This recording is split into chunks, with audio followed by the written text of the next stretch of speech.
cámara. Realmente dejamos de estar acá adelante con lo que hicimos la película, pero sin olvidar que no tuviste una gran participación. ¿Quieren hacer alguna pregunta? No sé, yo manifiestamente no preparé. No preparamos. El sonido de la película es como otra película, ¿no? Sobre todo sobre todo lo que sucede en la parte final, en los episodios. No, digo, en todos los capítulos tiene un sonido muy... El sonido fue muy trabajado. Yo siento que por primera vez en mi vida, viejo, estamos tratando de generar por primera vez en mi vida trabajé el sonido de una película. Después de mucho tiempo y todo, trabajamos, pensamos, decidí, yo junto con el sonidista decidimos cómo tenía que sonar, que es muy difícil de hacer en una película, porque en general en las películas el sonido es algo que uno hace al final, con poco tiempo, sin saber demasiado, porque con los plazos ya terminándose, ¿entendés? Cuando todo el mundo apurado, todo el mundo diciendo, bueno, tenemos que llegar a tal cosa. Y en este caso no fue así. En este caso decidimos que el sonido tomase mucho tiempo. Obviamente no el tiempo que a mí me hubiese gustado, que seguiría todavía hoy. Digo, el sonido lo que yo descubrí del cine, que es algo que no sabía, viste una película así, obviamente durante mucho tiempo, lo bueno es que te permite pensar y aprender sobre el oficio, ¿entendés? O sea, es como una especie de escuela constante, que las películas hechas de manera más industrial no tienen, vos más bien tenés que probar lo que sabés. En cambio, en esta película, una película así hecha a lo largo de tanto tiempo, podés descubrir lo que no sabés y explorar. Y en una película, en el caso del sonido, yo descubrí por primera vez que el sonido se parece es la parte del cine que se parece más a la pintura. Es decir, ya que estamos en una muestra visual, ¿viste? Hay algo de la composición plástica donde uno va entendiendo, bueno, acá falta un poco, entonces voy a continuar con esto, mirá, acá falta un poco de, no sé cómo será, pero no soy pintor, pero puedo imaginarlo, o veo, viendo, me gustan mucho los cuadros, entonces me imagino cómo debe funcionar más que tener el patrón general, ir también entendiendo cómo la obra va pidiendo armonías y ritmos y equilibrios y compensaciones. Bueno, yo siento que con el sonido hay algo de eso que sucede. Es decir, que uno puede estar todo el tiempo continuando y siguiendo y bueno, supongo que las obras se terminan porque en algún momento hay que terminarlas. Bueno, con el sonido pasa un poco eso. Pero sí me di cuenta de que a la vez encontré una identidad como persona de cine, de decir, bueno, me di cuenta de que me gusta el sonido cargado a mí en las películas, que haya muchas cosas. El horror vacui me gusta estar todo el tiempo. Bueno, que a veces es muy difícil descubrir una identidad de uno como cineasta en cuanto al sonido, ¿viste? Precisamente por eso, porque a veces mandan los oficios, manda el sonidista, manda el que ya sabe cómo se hacen determinadas cosas. Nada, en general el profesionalismo ahí impone su mandato, y en este caso no fue así. Inventamos todo, lo hicimos de una manera completamente artesanal, nos dimos todos los gustos, hay disparates completos, hay personajes doblados por el Google Translator, más de uno. Sí, hay uno, hoy en un momento hay un personaje que está en la escena esa absurda, ¿viste? Que aparece uno con una... Bueno, hay uno que está doblado por el Google Translator. Y muchas otras radios que aparecen con el Google Translator. Y hay un personaje que está, por ejemplo, en la parte de ayer, había un momento que tenía... Obviamente era muy difícil encontrar las voces para todos los personajes extranjeros, ¿viste? Entonces, había algunos, por ejemplo, había un momento que el famoso palestino sexy,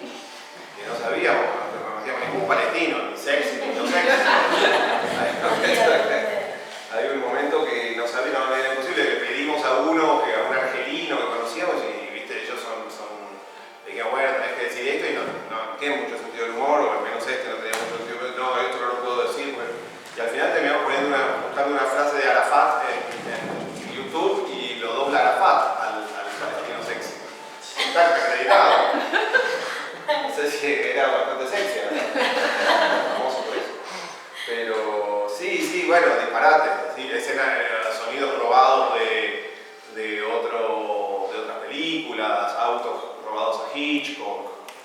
Hay autos hechos de las maneras más, digamos, desenfadadas posibles, tipo muy procesado, nosotros haciéndolo, digamos, nada, una zona de absoluta libertad. Entonces, bueno, sí, me gusta que lo digas porque sinceramente siento que fue la zona para mí, es la que sucede al final del proceso, entonces es una zona de mucha libertad. Y yo lo tomé así, ¿no? Digamos, sé que no va a volver a... Para mí sí es una antes y un después en las películas. Bueno, toda la flor supongo que es una antes y un después para mí en las películas que yo haga. Pero en cuanto al sonido, sí, no hay... Es como que siento que es en lo que más aprendí. No, y también supongo que siempre para después trabajar el sonido de una película, las horas, la guita del estudio, debe ser todo un tema. Sí. Que también se decidió en La Flor, que en una habitación en la casa de la vieja de él, Claro. armaron una, o sea, se hizo pudiendo hacer trabajar 12 horas por día porque no se garpaba un estudio, sino Exacto. que digo que eso supongo que es importante. Hicimos con el Si no es muy caro, ¿no? Supongo. Sí, no era el esquema tradicional medio de surtidor en el que cada segundo cuesta. Entonces estábamos, bueno, estaba mi vieja. Que también la voz de la bruja. Claro, bueno, había que inventar todo el tiempo. Pero era muy saludable en términos de, si ustedes piensen que para uno es muy difícil, quiero decir, nosotros, supongo que ella también en otro aspecto en el teatro, pero uno se fogueó en esquemas muy independientes, o sea, en esquemas donde había que inventar todo desde cero y donde sistemáticamente dijo que no a hacer lo que supuestamente no se podía por no tener plan, entonces inventar. Entonces, una cosa es hacerlo a los 20 y lo lógico o lo que se espera es que cuando uno ya alcanza los 40 y algo, ya determinados mecanismos ¿cómo decirlo? Se asienten un poco o que uno siga un poco lo que está previsto. Es un miedo también. Y entonces una película como esta te da la oportunidad de volver a ese punto inicial, a seguir siendo uno que no sabe nada, ¿entendés? Uno que está haciendo que tu mamá grabe uno haciendo pájaros. Bueno, es muy lindo, es muy gratificante no perder esa instancia de originalidad casi virginal con el cine, es decir, seguir pensando el cine como si fuera la primera vez que se hace, ¿viste? Como algo que no tiene reglas, entonces estás inventando tus reglas a cada paso, es muy lindo eso. Y entonces con el sonido pudimos hacer eso, es decir, la batalla con el profesionalismo es siempre muy ardua, ¿viste? Sobre todo cuando vas creciendo en la profesión, cuando ya supuestamente tenés determinada lugar en el cine, etc. Muchos te dicen, bueno, pero ya tenés que filmar de tal manera, ¿por qué no filmás con más presupuesto? ¿Por qué no filmás con una cámara, Bueno, entonces encontrar en la justa medida de eso, ¿viste? No convertirse en uno que filma películas peores de las que podría, pero al mismo tiempo no obedecer a un mandato profesional, es un equilibrio muy difícil. Entonces, qué sé yo, en ese aspecto, me parece que en toda la película pudimos defender mucho ese lugar de, ¿cómo llamarlo? No sé, de independiente, qué sé yo, o de libertad. Sí. Por ahí es la mejor palabra. Gracias por proveerla, por ahí era una jactancia que lo dijera alguno de nosotros, pero creo que es esa la palabra. Libertad, no sé yo, audacia, podría ser la otra también. Bueno, son palabras parecidas. ¿Qué más? Yo, una cuestión. Sé que te gusta mucho Tintín Sí. y que, por lo menos en Historias Extraordinarias, como que lo nombrás como influencia. Acá más, me parece. Claro, acá aparece también. ¿Cómo haces ese traslado, digamos, de lo gráfico a o cómo lo sentís como influencia vos en el cine, digamos, en lo que haces? Sobre todo la línea clara. Hay algo. Jeff, deje hablar a papá y a mamá. Nosotros en las primeras películas trabajábamos con cámaras, bueno, esta también, cuando uno le dice a la gente que la película está hecha con una 7D, la gente se escandaliza. 7D, para los que no están tan metidos en el cine, es una cámara que estuvo muy de moda en la década que ahora termina, sobre todo en los primeros años, que era una cámara de fotos. Una cámara de fotos Canon, bastante buena, pero que tenía la particularidad de filmar muy bien pese a ser una cámara de fotos, es decir, una cámara fotográfica cuyo video era sorprendentemente bueno, con algunas particularidades. Y eso reemplazó a la tecnología magnética, la tecnología de video digital, que eran las pequeñas cassettes que dominaron los últimos 90 y todos los primeros 2000. Entonces, al principio generó una gran revolución, todo el mundo que tenía un par de mangos se compraba una 7D o una 5D. Había un chiste que decía que en un colectivo la mitad de los pasajeros se habían comprado una 5D en un momento. Y de esos tipos de chistes que circulan en el cine. Por ejemplo, ahora el chiste es que cuando usted subís a un colectivo y la mitad tiene una empresa de edición de trainers. O sea, el chiste que hace 2 años tiene un curso de actuación frente a cámara. ¿Viste? Esa cosa que el cine se mueve de manera... Bueno, en un momento todo el mundo tenía la CTD y eso generó un desprestigio inmediato de la CTD al poco tiempo. Entonces todos los directores de fotografía elegantes decían, no, yo hago lo que sea, pero que no sea con la CTD. Les parecía que era, no sé, como una grasada. Bueno, me estoy yendo por las ramas. Lo que digo es, la cuestión es que tanto historias extraordinarias, sobre todo historias extraordinarias, se filmó con una cámara que estaba completamente por debajo de cualquier estándar profesional. Entonces había que dominar el material para que no fuese un programa de tele, para que la imagen no se pareciese a un programa de tele. Y entonces ahí la economía de las líneas resultaba muy necesaria. ¿Por qué? Porque vos tenías que saber, digamos, el soporte no daba para una información muy compleja.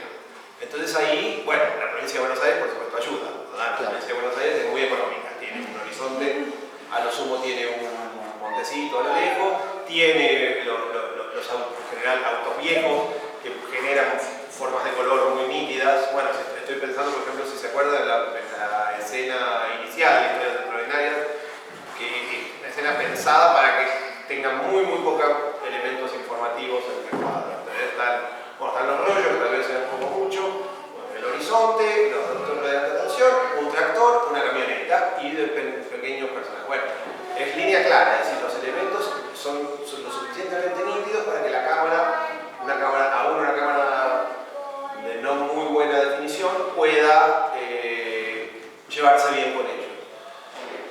En esa escuela, Hergé es el maestro del siglo XX para mí. El otro sería Hitchcock, que también tiene un tipo de imagen con mucha importancia de los objetos.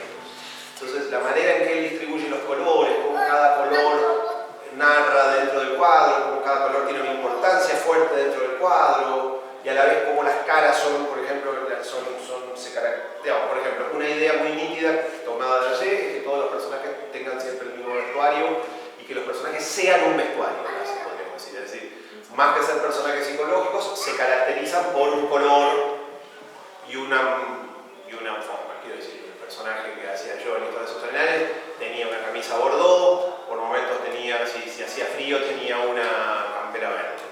El personaje que hacía mi amigo Walter tenía una famosa chaqueta azul a cuadros, el otro tenía una remera verde como un pebón. Bueno, esos elementos vienen de un dibujante más preocupado por determinada forma de composición que por verosimilitud. Bueno, ese tipo la influencia viene más por ese lado, mucho más por cuestiones visuales que por cuestiones narrativas, que obviamente es muy genio en términos de cómo pensar, es muy ingenioso y es muy buen narrador, pero para mí la gran influencia es a la hora de inventar el cuadro. O sea, para mí hay una elección constante. A mí un poco sí, yo estoy haciendo un esfuerzo titánico. Lo llevo un poco afuera. Sí. No, claro, pero vamos a ver que hablar de esto. Pero bueno, sí, eso sobre todo, como mucho en relación con la... Pero deja que mamá aparte, estás ejecutando un acto machista. Esto es machista, ¿verdad? Es como mamá para vos y papá habla. Bueno, yo un poco afuera. Estás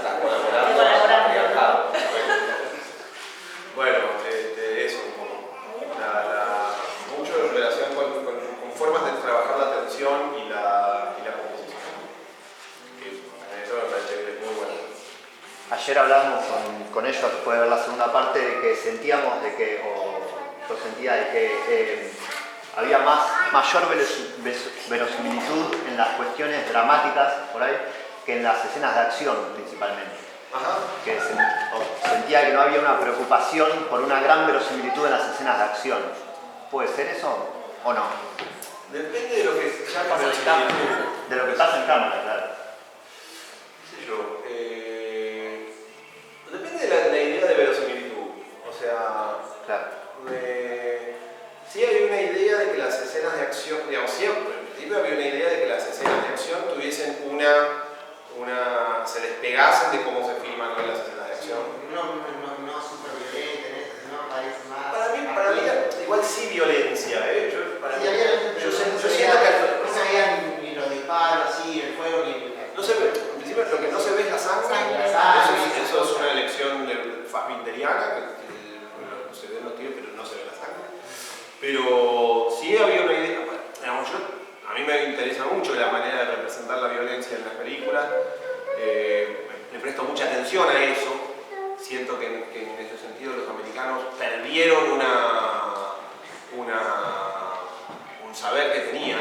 O sea, a mí el cine americano me gusta mucho, pero siento que ellos sabían muy bien cómo filmar la violencia y perdieron ese saber. O sea, las películas que ellos filman ahora no tienen, es una violencia como genérica, que no pasa nada, a uno no le pasa nada, ¿no? Se parece a un videojuego.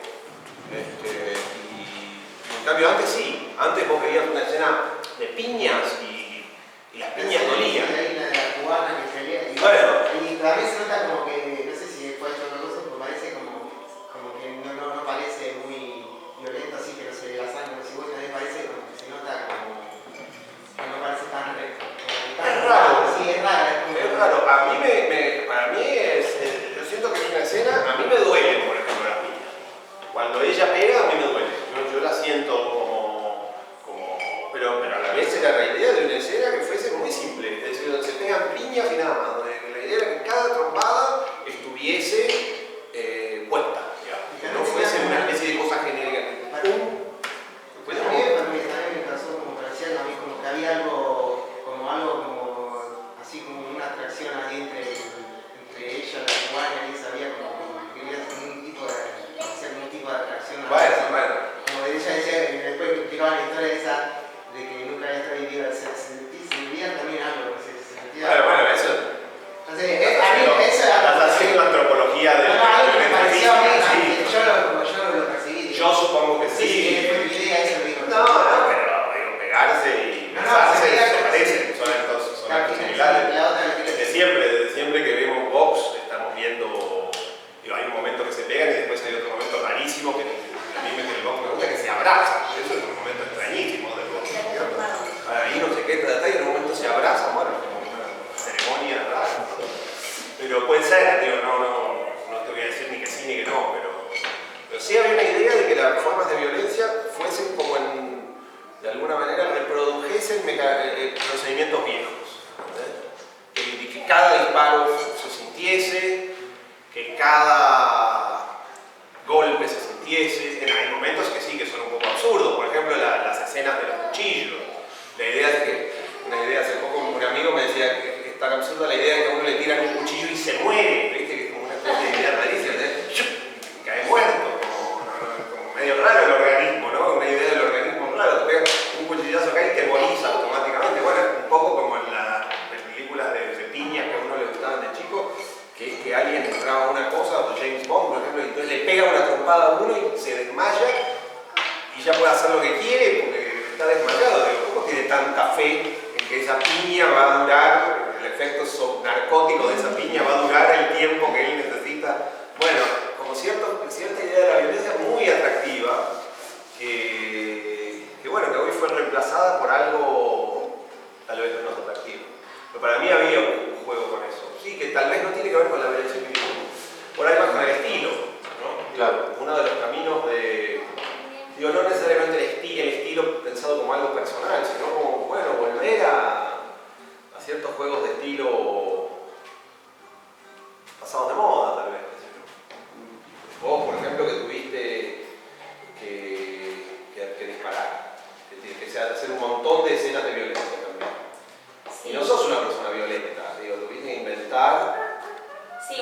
tuve que tirar el disparo del impacto, lo real no, yo no, Elisa. No importa, pero te ves toda la secuencia con Edgardo que están ahí manipulando armas y matando y haciendo una especie de cosas. Es poner carga y hacer pum. Sí, es sí, una por cosa. eso. Siento que no tuve escenas que me con las niñas. Era como más un poco un juego.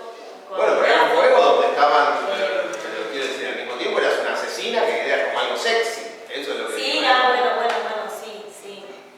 No, porque pienso, por ejemplo, en esa escena de Isa cuando tiene que elegir cuál es la traidora y todo, que yo cuando veo en el plano que me encanta, también me dio esa adrenalina que ya le había pasado, que había tenido que disparar y el impacto era muy fuerte para alguien que no había nunca disparado.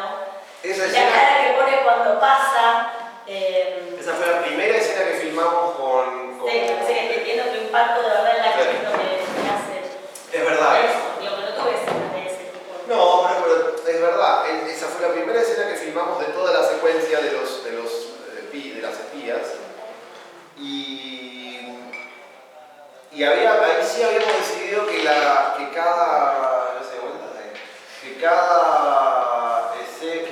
esa vez tuviese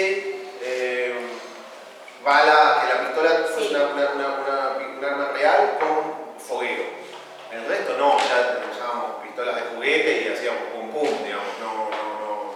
Eso generaba también una especie de juego diferente. Sí. Pero en la primera, la actriz que estaba muy poco acostumbrada a disparar, de repente nunca había disparado, Tenía que hacer 3 tiros al aire. tenía que hacer 3 tiros al aire y ese miedo se notaba. A veces notaba, puede ser que se notara como el peso del arma que notaba disparar, el arma real que antes decía que. Sí, o el impacto, como que transformó eso en otra cosa y uno, bueno, entiende que es una gente recontra profesional. Y a la vez no, a la vez La no. sensación esa, que tiene una carga de escena porque el impacto era verdadero en esa.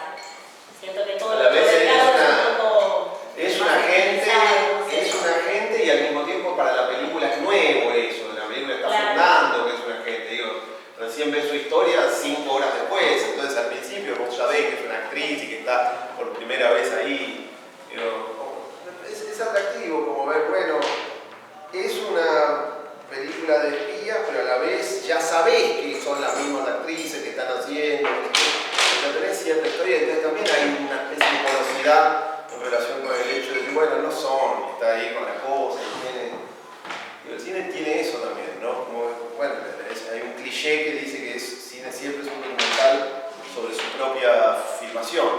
Bueno, hay algo de eso, ¿entendés? Es una escena donde hay unas espías en medio de un maizal y al mismo tiempo es una película de unas chicas haciendo de espías con una arma en la mano que nunca tuvieron. ¿Entendés? Hay algo de eso, de esas relaciones que vos te caíste o no la primera vez que tuviste que tirar. Vos hubo una que sí, que me acuerdo que tuviste que tirar una cosa y te caíste al piso. Soy bastante torpe, pero hay tantas veces que no recuerdo esa. Creo que te caíste al piso. Pero sí, que el rodaje por ahí en muchos casos suponía que como las cosas se estaban haciendo todo el tiempo, me acuerdo una vez que hablaba Vale porque la que va con la motito en el episodio 1, que en un momento le preguntaban, bueno, pensando en tantos personajes, por ejemplo, en ese personaje, la motito, y decía, pero iba pensando en no caerme de la moto porque nunca había manejado una moto. Entonces, por lo general los estímulos de actuación tenían que ver con tratar de hacer eso que tenías que hacer. Eso era muy lindo también, porque no había mucho más que actuar, no había mucho tiempo de pensar. ¿Primera vez en cine que actuaban ustedes? Sí. Las 4. Pilar había hecho una cosa. Pilar es la que más. Para nosotras 3 sí. Y después, bueno, como fueron tantos años de rodaje, por ahí se fueron acompañando otras películas. Pero sí. Hay un momento de conexión muy bueno en el musical, en el final, entre el actor y Pilar. Es como mágico. El duelo final. El duelo final, porque aparte el actor siempre como que hay un tag ahí que canta muy mal, y al final Canta bien. Muy bien. Claro, ves que por qué era que lo necesitaban. Claro, Esa necesitaban. En ese momento hay una conexión ahí entre los actores increíble. Bueno, también era un personaje importante para la película, él. O sea, nosotros decidimos hacer la película por él. Él es la persona que a mí me mandó un mail en el año 2006 porque yo había visto una obra con ella que me había gustado mucho, pero bueno, había un montón de obras que me gustaban mucho, por ahí esta me había... Y entonces él era el director, el codirector de la obra, y entonces me manda un mail a mí diciendo si le parecía que podíamos adaptar esa obra al cine.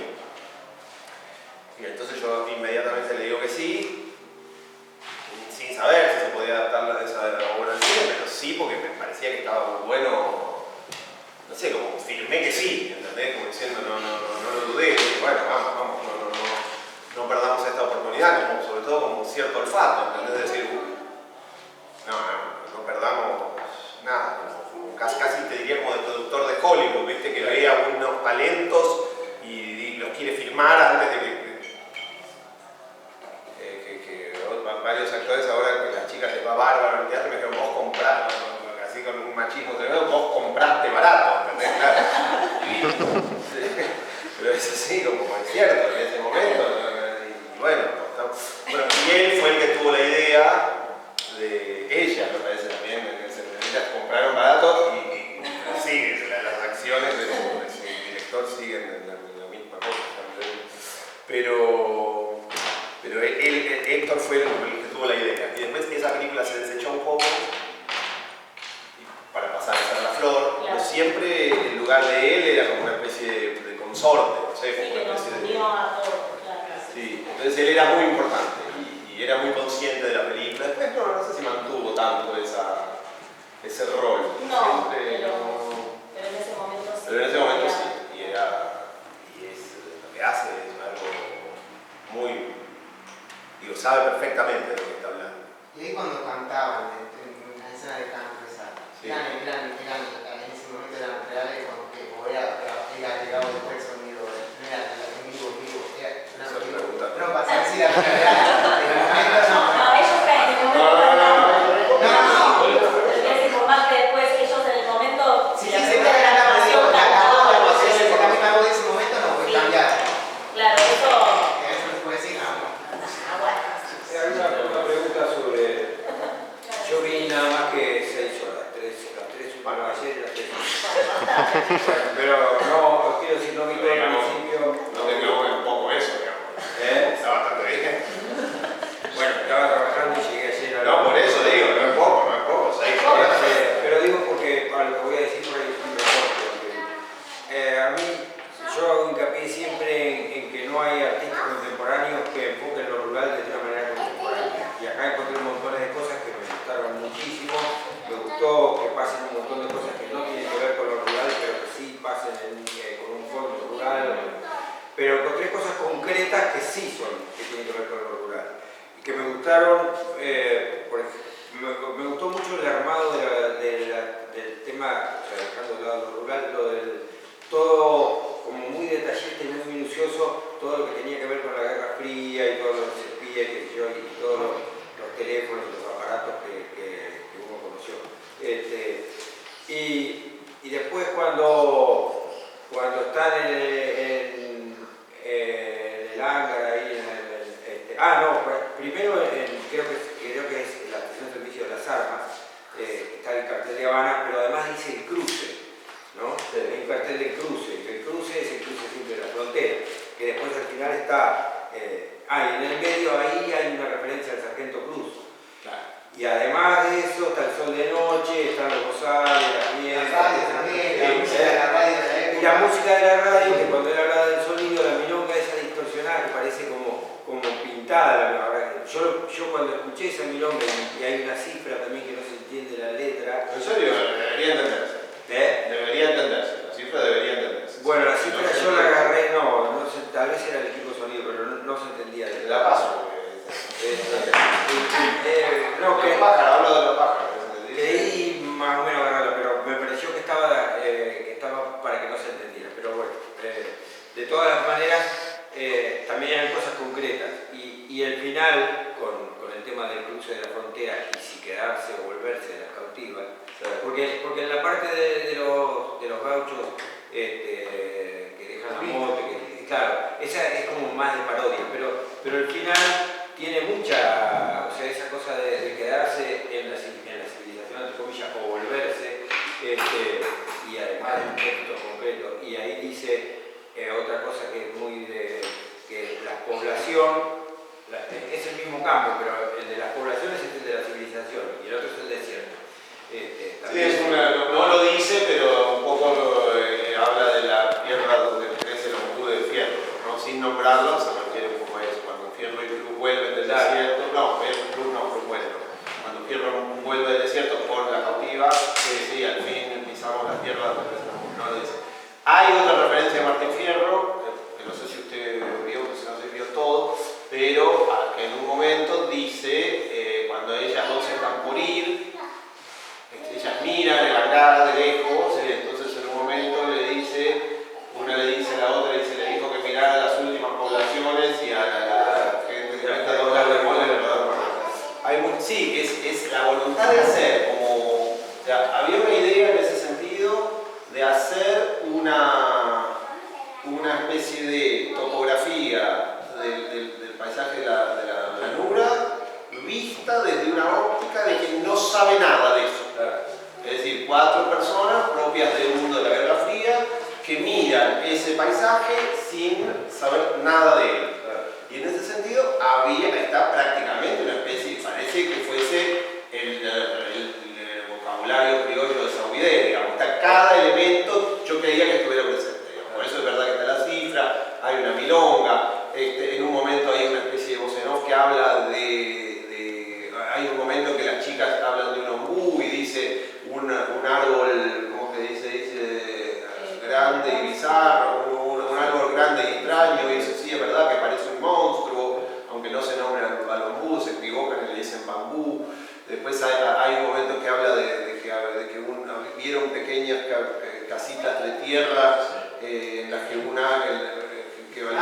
como un ratón. Que algún pájaro o algún roedor había elaborado, como si hubiese una especie de voluntad muy clara y el momento de la cifra que vemos ahí, la chica que ve, donde evidentemente el tipo que cuidaba el hangar, que era una especie de paisano, se ven escenas de doma, había como una especie de voluntad de acercarse desde un lugar muy enrarecido, como alguien que no vio nunca eso, que no sabe lo que es y que ni idea sabe que es Sudamérica, que eso es muy raro, porque nadie piensa en Sudamérica de esa manera.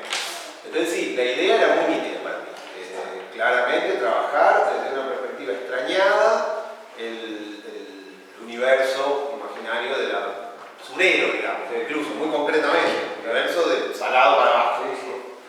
Incluso también cuando una escena, hay varias, digamos, siento que todas las partes pampeanas de la parte de la Guerra Fría juegan con la misma idea, que eso era un miedo, que por momentos se volviese un poco repetitivo, pero el chiste es siempre el mismo.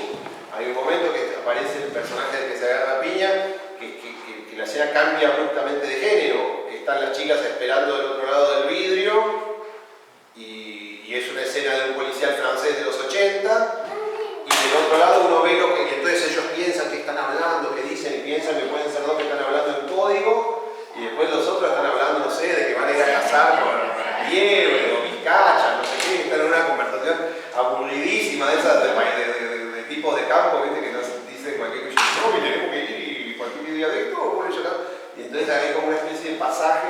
No, era muy consciente esa voluntad de trabajar desde un lugar enrarecido y extrañado la cotidianidad así campera. Pero bueno, eso a mí me gusta, esos son los intereses que yo tengo, digamos, ¿no? Al mismo tiempo me parece, siento que lo que dice usted de hacerlo desde una perspectiva contemporánea es difícil porque hay que darle, digamos, es feo también caer en una especie de apología, ¿no? O de cosa como excesivamente melosa, de decir, de evocarlos. No, pero justamente lo que lo cae, claro, estereotipos. es muy difícil, Yo veo, por ejemplo, sin que parezca una crítica, pero la película de Darín, que también es de un ámbito rural y todo eso, y siento que es una película hecha por gente que imagina un hipotético hombre de campo que uno no ve, digamos. Puede ser que haya gente de campo que se quiera parecer a eso después de ver la película, pero yo siento que hay ahí algo que es muy imaginado desde cierto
Tauro, el Toro, el Escorpión, que están patas arriba, que desde el norte se ven bien. Si uno las ve desde el norte, ve el Toro. Pero acá el Toro está patas arriba, eso no lo sabía. Y me imaginaba un científico que de pronto de eso, mira el Toro, cómo está, no sé, como una especie de mundo al revés extraño.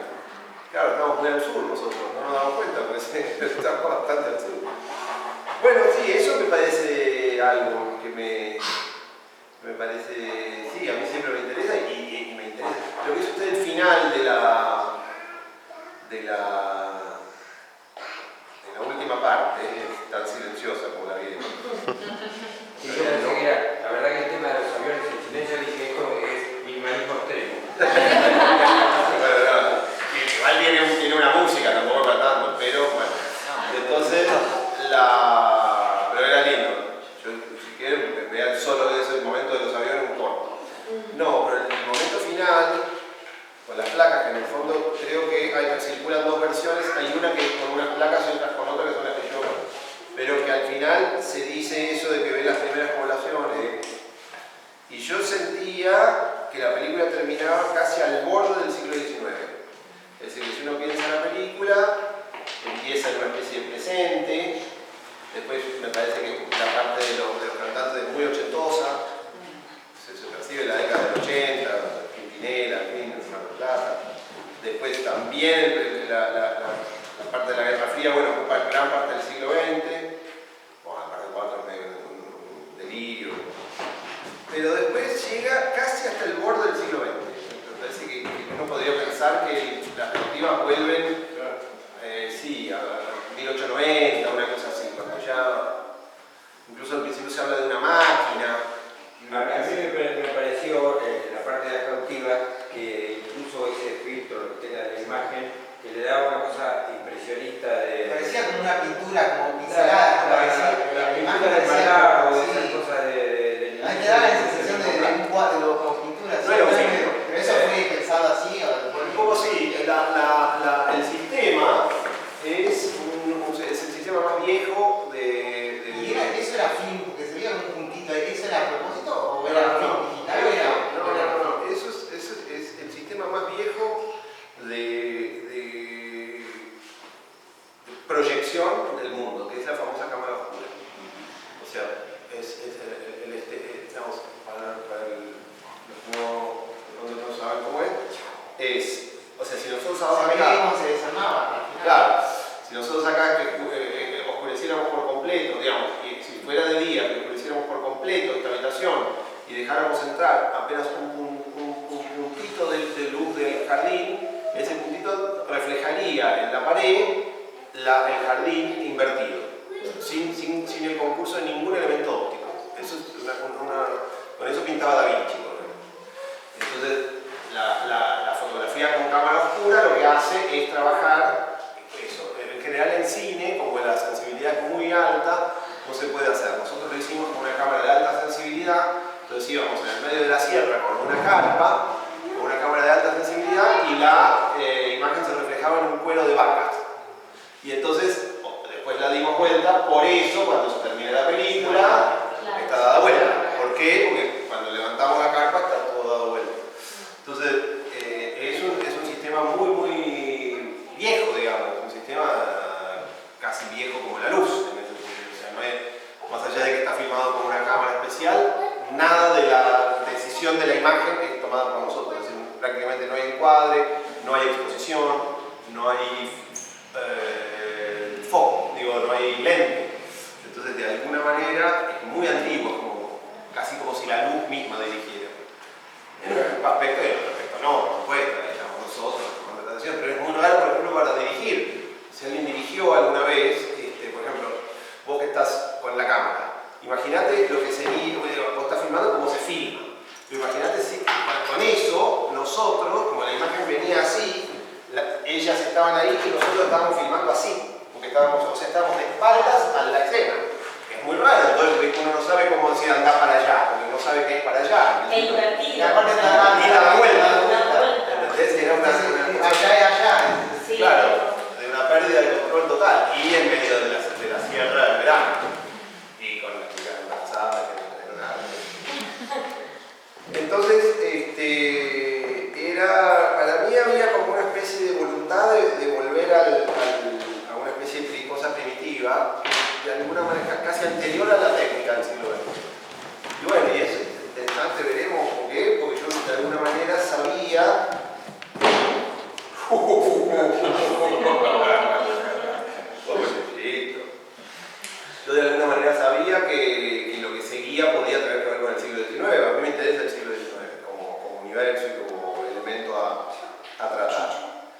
tal vez un poco, como en mi cabeza, cuando ellas miran, es como si estuvieran fugándose hacia el siglo XIX, de alguna manera. Espero eso, lo pienso como una... Digo, muy difícil salir de esta película, entonces uno tiene que tener hipótesis para... Pero a veces el tema de las fronteras es un tema muy actual, con todo el tema de la inmigración, de Siria, de todo el Medio Oriente, de Centroamérica. Sí, es cierto. El tema de los límites y la frontera y el salir de una supuesta barbarie, una supuesta civilización. Todo es muy actual, qué sé yo, si uno piensa que, a mí, por ejemplo, yo ahora, lo que a mí me interesa empezar a filmar es la época de las guerras civiles entre unitarios y federales en alrededor de 1820, 1830. Me interesa eso. Y uno también lo puede pensar actual, qué sé yo. Es decir, y no. Y a veces es extremadamente anacrónico. Digo, también hay que tener cuidado de no ir a una especie de voluntad de literalidad total, de decir es lo mismo que no sé, ni Dorrego, que uno puede pensar que es Dorrego, ni Lavalle, que uno puede pensar que es Lavalle, ni Rosas, hay diferencias.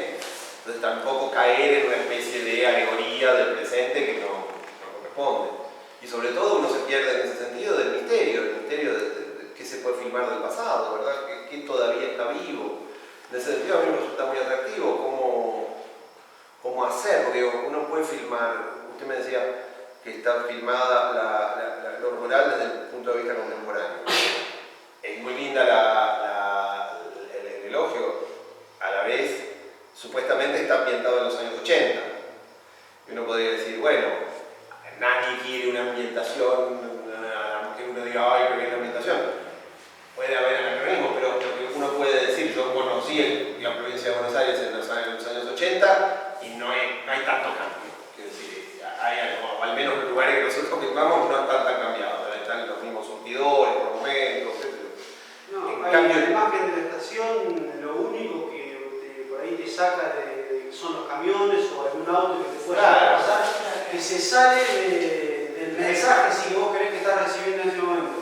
Sí, que al mismo tiempo no los voy a sacar, ya está. No. Lo mismo que cuando uno filma en Berlín en lo de la década. Ni siquiera eso de la realizadora Claro, ¿no? Sabés que está no sé, se ve eso. siglo XX, El coso que el sale. realizador tiene la www.y.com. Te das cuenta que está en la época de espía.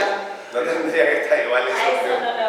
Te das cuenta que es época de espía, que no existía la internet, pero igual, sí. No tendría que estar eso, perdón. No, pero ¿cómo le sacás eso? ¿Cómo se sacaba de la idea de la cantidad de cosas que Sí, sacamos. hubo un montón de tener que sacar. Sacar la escena completa, digo, no se puede. No, se puede Sí. perfectamente, Porque se piantó eso. No, había un momento de cuando los asesinos miran arriba, que en realidad eso era en Chile, ¿no? Sí. Y también hubo que sacar porque había marcas enormes que se veían. Sí, o las cosas de Panamá. Claro. Vos decís eso, sí, que se ven todas No, las O en la época de Baile Coca-Cola, en la época cosa, supuestamente se ve como en un cartel de Coca-Cola, supuestamente estaba en el comunismo en esa época. igual había. Sí, Pero sí, hay cosas que uno quiere sacar y cosas que no. Pero lo que quiero decir es, independientemente de esas cosas que a veces uno dice, bueno, lo dejo y otras no. Por ejemplo, una de las cosas más difíciles de hacer de la película fue construir el identificador de vuelos. ¿Vieron eso? Por eso aparece tanto. Fue muy difícil de hacer. Estaba en mucho tiempo. Bueno, finalmente lo construimos. Y entonces, pero digo, todos los trucos para filmar los años 80 son hace poco, o sea, uno puede filmar los 80 todavía. En cambio el siglo XIX es más difícil. Es decir, ¿cómo era el siglo? Digamos, no se parece a lo que vemos, el campo del siglo XIX, ¿no? ¿Cómo eran las flores en el siglo XIX? En 1840. ¿Qué sé yo? ¿Viste? No tenés que sacar todos los eucaliptos.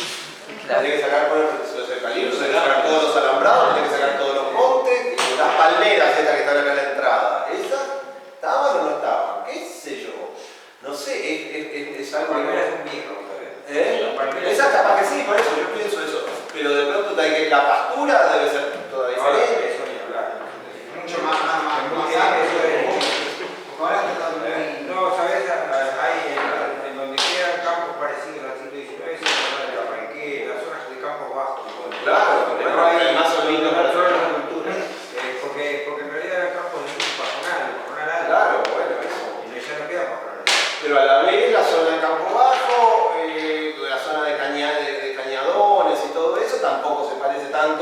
la imagen esta que uno ve en la vieja foto, que es la imagen vertiginosa del campo, del horizonte claro.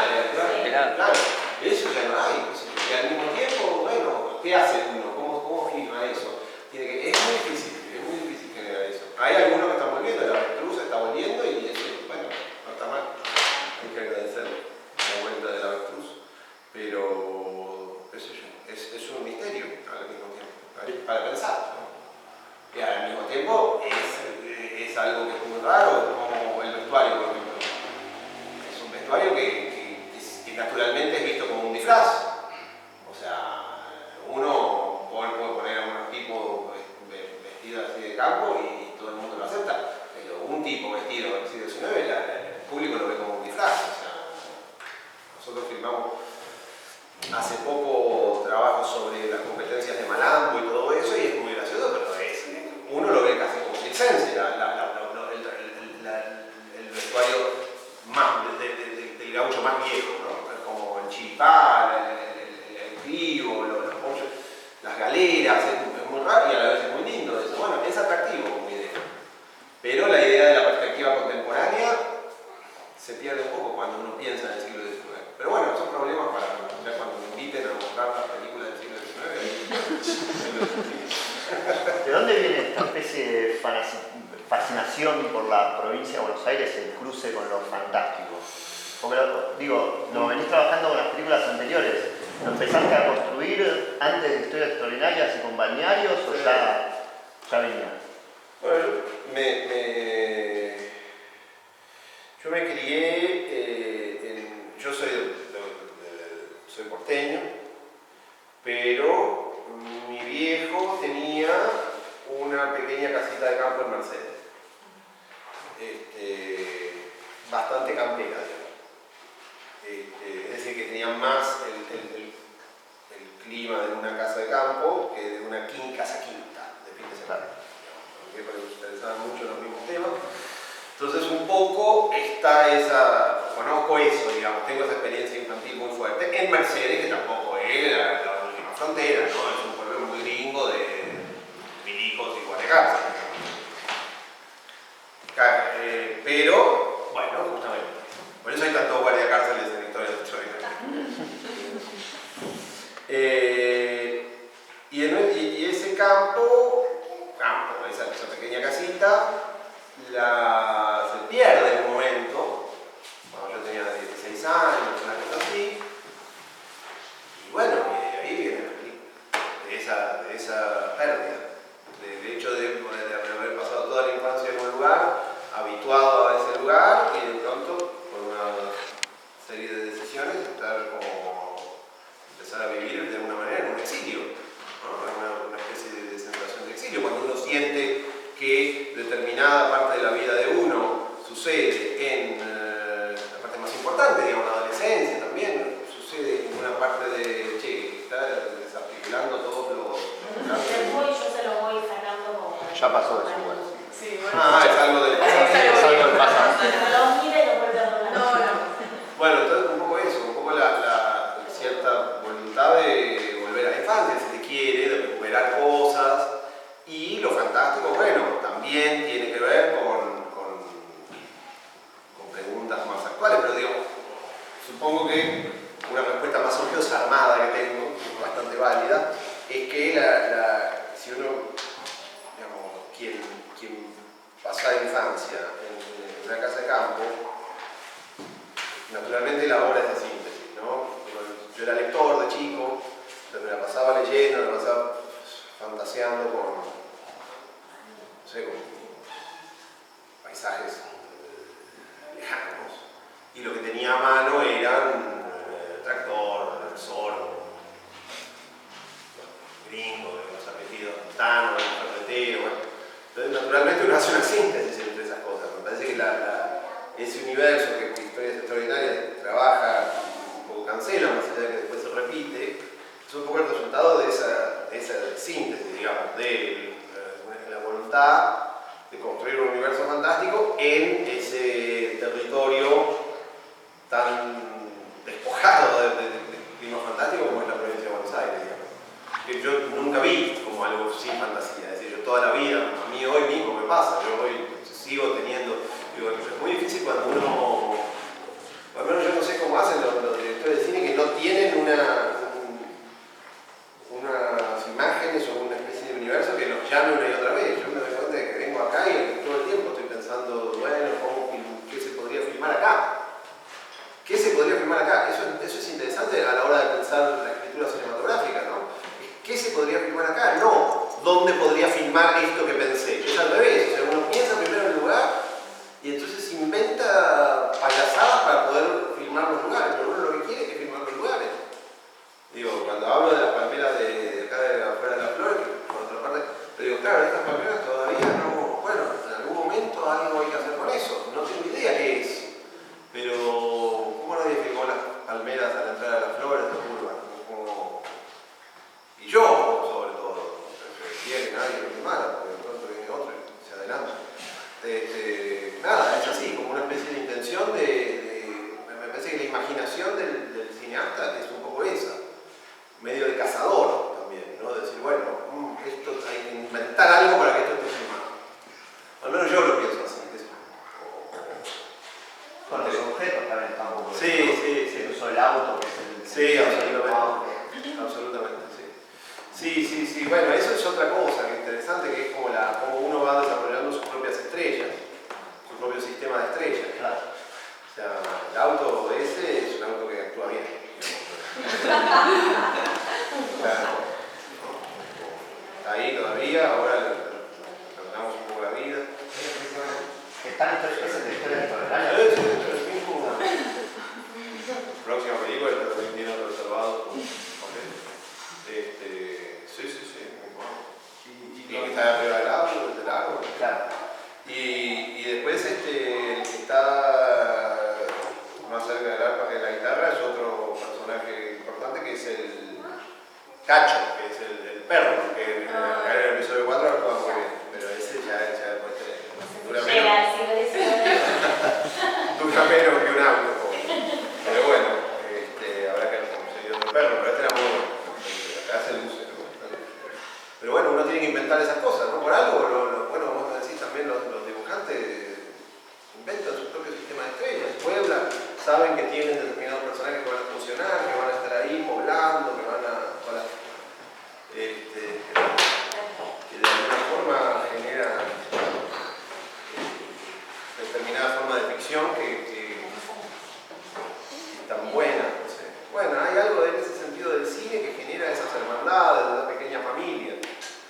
Yo cuando uno ve las películas de Ford, por ejemplo, que me gusta mucho y que es un cineasta muy de lo que yo estoy diciendo, ¿no? De definir un paisaje, inventar argumentos para que sucedan en ese paisaje. Bueno, claramente uno ve las películas y él lo está inventando, está buscando cosas para hacer siempre lo mismo. Incluso ve los mismos actores de siempre haciendo cosas diferentes, pero claramente hay algo, hay una voluntad de filmar determinados rostros, determinados objetos, determinados caballos, determinado lugar, sobre todo el lugar. Ahora, bueno, y entonces inventa. Bueno, hay algo de eso donde yo me siento totalmente perteneciente a esa tradición. De ir encontrando. Bueno, también es un poco la idea de la compañía, ¿no? La idea de la compañía teatral, donde uno ya no... Es tan raro el cine que propone la idea de que cada película tiene que definir su propio... Viste que cuando se hace una película se escribe un guión, lo primero que se hace es escribir un guión y después se llama un casting para ver quién hace cada una de las cosas. Eso me parece rarísimo. Más bien uno sabe con quién quiere trabajar y le dice a che, hace tal cosa. Sería mucho más lógico eso. La idea del casting, que es algo que viene más del mundo de la empresa. Es un examen de personal.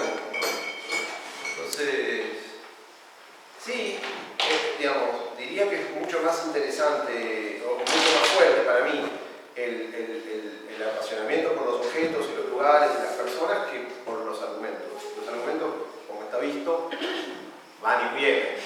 Uno los tiene que volver convincente, ¿no? Tiene que convencer al público de que eso está ahí, pero en el fondo son para poder mostrar.